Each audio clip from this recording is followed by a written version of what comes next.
โอ้เรียบร้อยอยู่ในสวนอ้อยนี่ทึกนี่เรียบร้อยอยู่พี่น้องนี่สวนอ้อยนี่นะจัดเก็บกันเด้อ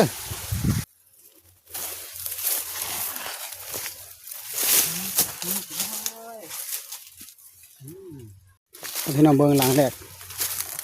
โอ้หลังแรกลันไปพี่น้องเอ้ยเป็นอย่างลันบดติดว่ะพี่น้องนั่นหัวนั่นเรียบร้อยนี่อยู่ถึงปลายไม้เพิ่นพี่น้องเห็นบ่ตัวนี้อยู่ถึงปลายไม้พี่เรียบร้อยนั่นอันนี้ใส่สูงได้พี่น้องแน่นนั่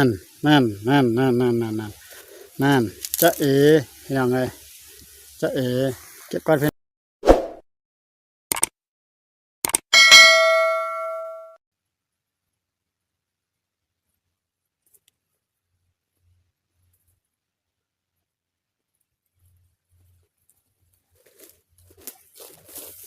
ครับทักทายสบายดีพ่อแม่พี่น้องมื้อนี้เบาจันพาพี่น้องมายามล้องนกเด้อพี่น้องไงใส่ไว้ตอนเช้าล่ะ13-14หลังแล้วก็เบาจันก็เฮ็ดเพิ่มอีกอันนึง2-3อันพี่น้องเฮ็ดด้วยนะPPCหั่นสำคัญก็จะไปเบิ่งของเบาจันนั่นล่ะล้องดักนกใส่ไว้เดี๋ยวนี้จะพาพี่น้องไปยามตอนนี้เวลา 12 โมงปลายแล้วพี่น้องไปลุยเริ่มกันพี่น้องเอ้ยหลังแรกนี่โอ้หลังแรกลันอยู่โอ้ยังบ่ลันพี่น้องปลานี่คือเก่าก่อนนี่ยังบ่ลันพี่น้องเอ้ยว่าคิดว่าลันไปเบิ่งหลังที่2พี่น้องก็จะเฮ็ดนะหลังที่2เรียบร้อยบ่โอ้ยังบ่ลันน้องเอ้ยนั่นยังกลางอยู่พี่น้องปลานี่ก่อนยามันโอ้นี่มันจังใดวะไปหลังที่3อยู่ในสวนอ้อยพี่น้องเอ้ยอยู่ในสวนอ้อยพี่ได้ชักจะมานบ่โอ้เรียบร้อยอยู่ในสวนอ้อยนี่ทึกนี่เรียบร้อยอยู่พี่น้องนี่สวนอ้อยนี่นะจัดเก็บกันเด้อ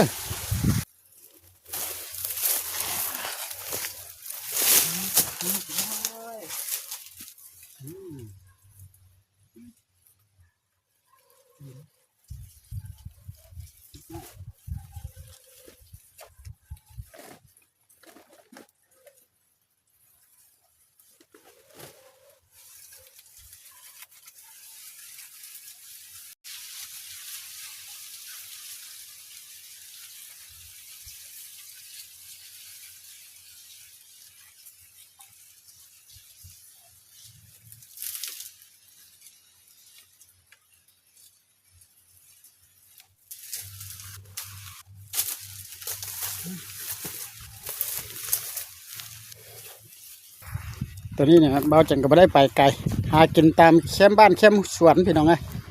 ตามแคมป์ทุ่งไร่ทุ่งนานี่แหละอยู่พูดหลังนึงสิมหันบ่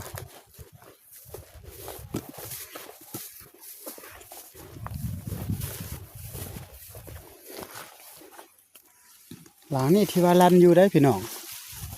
ที่บ่ถึกนั่นอ๋อลันอยู่พี่น้องเอ้ยสิได้แต่มดตัวมดเยอะเราจันใส่อยู่บนหันไก่ต้นไม้ใหญ่นี่ไปช่วงหลังพาพี่น้องไปเบิ่งไปอยู่วันนี้นะตัวนี้ร้องเก่าอยู่นี่นะอยู่ทางนั้นนะเบาจันเฮ็ดเองเบาจันเฮ็ดเองร้องPVCนะบัวจะถึกบ่ตัวนี้ตัวเก่ามันบ่โอ้ยังโบราณเลยพี่น้องโบราณบ่แม่นเอาเยื่อมดพี่น้องเยื่อมดแต่บ่ติดอยู่นี่นะตัวนี้ลองไม้เบาจัน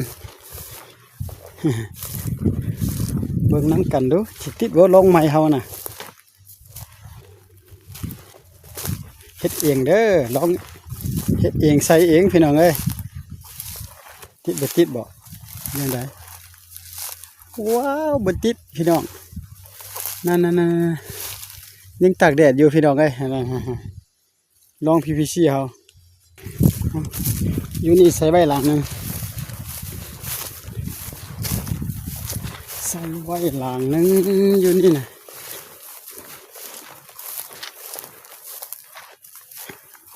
ลันบ่โอ้ บ่ลันพี่น้องเอ้ยนี่ยังอยู่ไว้นี่นกบ่เห็นเนี่ยอันนี้ก็บ่ว่าจังเพิ่นใส่เหี่ยวได้นี่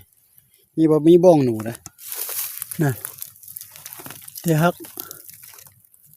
วันนั้นซื่อๆพี่น้อง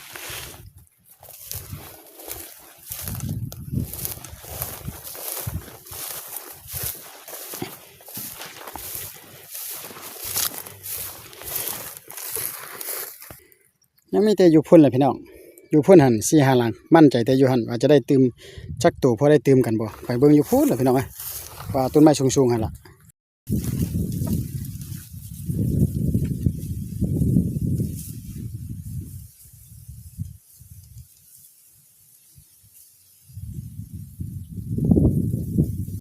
พี่น้องเบิ่งหลังแรกโอ้หลังแรกลันไว้พี่น้องเอ้ยเป็นหยังลันบ่ติดว่ะพี่น้องนั่นลันบ่ถูกบ่แม่นบ่พี่น้องบ่แม่นคนมาลักยามบ่เนาะเบิ่งหลังที่2นี่เบิ่งก่อนอันนี้หลังท่อ PVC อ่ะล่ะจะเอ้ยบ่ลันพี่น้องเอ้ยอันนี้ล่ะเบาจันเฮ็ดเองหั่นน่ะนั่นโอ้ยังบ่ลันพี่น้องเปลี่ยนเยอะก่อนเด้อไปยังประมาณ3 หลังพี่น้องโอ้ยบ่ว่าได้นกแต่นกตัวเดียวลันหลายหลังอยู่เลยลัน3-4 หลังแล้วพี่น้องบ่ถูกซื่อๆต่อไปนี่อยู่นี่บ่ลันน้องอันนี้ยังอยู่คือเก่าหั่นพี่น้องเอ้ยแต่ก็ปะนี่แหละบ่ลันกับยามันปะก่อนไปสิหมดแล้วพี่น้องเอ้ยสิหมดละนี่โดยเรียบร้อยเอ้าบ่ลันพี่น้องวันนี้นะนี่เยอะกับบักดีๆพี่น้องเอ้ยกระเตะก็ลองเบิ่งเนาะนี่แม่นเบาจันเฮ็ดเองแหละพี่นะพอ PVC แต่ยังบ่ถูกไปยังเหลือ2 หลังสุดท้ายถูกบ่ใส่นะโอ้อันนั้นเรียบร้อยนี่อยู่ถึงปลายไม้เพิ่นพี่น้องเห็นบ่ตัวนี้อยู่ถึงปลายไม้เพิ่นเรียบร้อยนั่นอันนี้ใส่สูงได้พี่น้องแน่นนั่นจะพี่น้องเอ้ยจะเก็บก่อนพี่น้องขออนุญาตเก็บก่อนนั่นเห็นบ่พี่น้องนี่ไปยังเดินหลังชุดท้ายคือเก่าพี่น้องอยู่ปลายไม้แหละหลังชุดท้ายหลังท้ายชุดลุนเอาตื่มขอตื่มเด้อมานได้บ่ว้าพี่น้องอุ้ยลันอยู่ได้พี่น้องเอ้ยลันบ่ถึงดินี่น่ะเสียดายแท้พี่น้องนี่ลันบ่ติดหลังนี่น่ะเอารอบตอนสวยนี่ว่าจังก็ได้แต่2 ตัวเด้อก็ลันมาหลายหลังอยู่แต่ว่ากับเบาใจเฮ็ดใหม่ยังบ่ลันพี่น้อง3-4 หลังยังอยู่คือเก่าแต่ปะตอนแรงแล้วก็จะพาพี่น้องมายามอีกเด้อว่าสิมานหรือบ่มานก็เบิ่งรุ่นกันตอนแรกเนาะรอบเช้า2 แต้มมันเนาะพี่น้องเอาพาพี่น้องมาเบิ่งลองดักนกเด้อพี่น้องเอ้ยเดี๋ยวนี้น่ะตอนแรงแล้วเด้อมานี่หลังแรกก็บ่ลันดอกพี่น้องยังอยู่คือเก่านกบ่ลงหอบเศร้าหอบสวยได้2 ตัวแต่หอบนี่จะได้จักตัวพี่น้องมาลุ้นกับเบาจันพี่น้องหลังที่2ก็บ่ลันปังงังอยู่พี่น้องมื้อเช้านี่ลันอยู่ได้นี่แต่ว่าเดี๋ยวนี้บ่ลันมื้อเช้านี้ในสวนนี่ลันนะทึกตัวหนึ่งเดี๋ยวนี้เลยทึกหยังบ่ฮู้ละ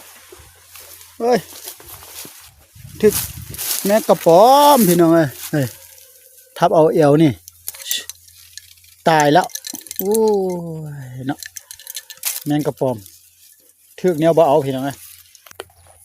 เบิ่งหลังที่4หลัง4สิติดบ่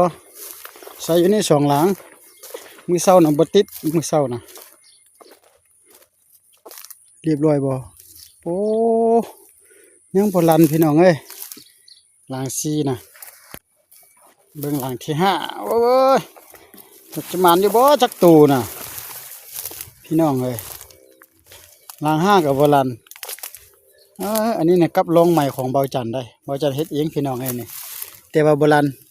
เยอะก็ยังมีอยู่พี่น้องเอ้ย เนี่ยยังบ่ตายหลังที่หกโบรันอยู่ซื่อๆโอ้ยตายกูมีคนมาขี่อยู่แถวนี้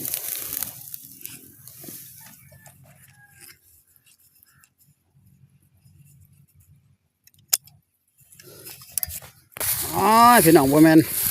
งัวมาต่ำเหี่ยวเบิดละบ่นี่งัวบักละลายพี่น้อยออกอยู่ป่าหันมาน่ะโอ้ยพี่น้องเอ้ยบ่หมานแล้วหอบเศร้านี่น่ะน้อยเต็มแต่งัวตายหอบแรงนี่น่ะแล้วละหลังนี่ก็นี่ลันอีกละพี่น้องหลังนี่นะลันบ่ถูกว่ะนั่นมื้อเช้าก็ลันเดี๋ยวนี้ก็ลันน่ะมึงหลังที่แปดดูโอ้ยลันสองเทื่อก็บ่ถูกเรียบร้อยโอ้หลังนี่ลันละได้บาทนี่น่ะบ่แล้วพี่น้อยบ่ติดนั่นกับไม้เฮาน่ะลันเป็นที่เรียบร้อยเป็นจังไดเนาะคือบ่ติดว่ะลองใหม่ต่อไปเบื้องหลังที่เก้ากันต่อโอ้ยที่เก้าที่เก้ากับบลันนกโบเห็นเหยื่อซ้ำนี่เตี้ยๆต่ำๆนี่เก้าที่สิบเดี๋ยวเฮวนี่งัวมันโลมัดเบิ่งไหมทั้งงัวทั้งคนโอ้อยู่นี่บลันพี่น้องไงสิบนี่ยังคือเก่าเก็บก่อนพี่น้องเก็บพี่น้องโบราณบ่เป็นเนี่ยมือแรงนี่สิได้บ่มือเศร้ามือซอยได้3ตัวแล้วก็บ่ได้หลับพี่น้อง2ตัวนี่หลังนั้นกับโบราณเว้ยอยู่ที่อากาศปีมือเศร้าทึกตัวนึงเดี๋ยวนี้นะโอ้ลันอยู่แต่บ่ติดพี่น้องนี่เห็นบ่อด้วงก็ยังมีไว้พี่น้องเอ้ยหมดแล้วยังเหลือกับหลังนึงพี่น้องบ่ติดว่ะหลานนี่กับโบราณโอ้ตัวแรงนี่แห้วพี่น้องเอ้ยบ่มีเลยนี่ตัวแรงนี่นะสบายดีทักทายสบายดีตอนแรกพี่น้องตอนแรกนี่บ่หมานพี่น้องได้แต่ผู้เฒ่าสวงตู่คือเก่าอ่ะล่ะพี่น้องลันกับไม้ของเบาจันหลังนึงแล้วก็ลันอันน่ะกับเก่าอันหลังนึงพี่น้องร้องหลังบ่หมานเด้อหมานแต่2ตัวตอนเช้านี่แหละพี่น้องนี่เนาะนี่แหละแต่พอได้ปิ้งอยู่ตัวนึงไปทางใดล่ะ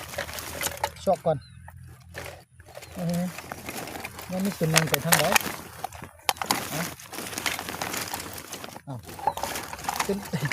ตัวนึงไปเห็นแล้วพี่น้องเอาหินเต้นนกตัวนึงน่าจะเป็นมันออกบ่พี่น้องมันยังบ่ทันตายมันยังบ่ทันตายดีเด้เหลือแต่ตัวเดียวนี่เลี้ยววับเหลือแต่ตัวเดียวพี่น้องทึกส่งตัวอกตัวนึงอีกล่ะใส่ในถุงมันยังบ่ทันตายคิดว่าบ่จะได้มันตายแล้วแต่น้อยๆนะซ้ำนี่ก็ซ้ำปูตีนนี่แหละนี่ก็บ่ใหญ่กว่าซ้ำนี่แหละนี่เนาะเอาขอขอบใจด้วยพี่น้องบ่สร้างว่าได้ตัวนึงก็ออกอีกเอา2-3 มื้อเดี๋ยวบ่ได้ลงคลิปไปน่ะขอโทษอภัยพี่น้องเพราะว่าค่าเวียกหลายเด้พี่น้องมื้อนี้ก็เป็นญาติยังเวลาออกมาดักนกให้พี่น้องได้เบิ่งได้ชมนํกันอีกคือเก่าเด้อพี่น้องอย่าลืมอย่าพลาดกับให้เบาจันได้พี่น้องมีหยังก็ช่วยสนับสนุนแล้วก็ช่วยกดไลค์กดแชร์ฝากติดตามให้ได้พี่น้องแล้วก็ฝากคอมเมนต์ไว้เด้อพี่น้องเด้อเป็นจังได๋ก็สนับสนุนให้กันพี่น้องเอาขอขอบใจที่เข้ามาเบิ่งรับชมกลับเพิ่นก่อนเนาะ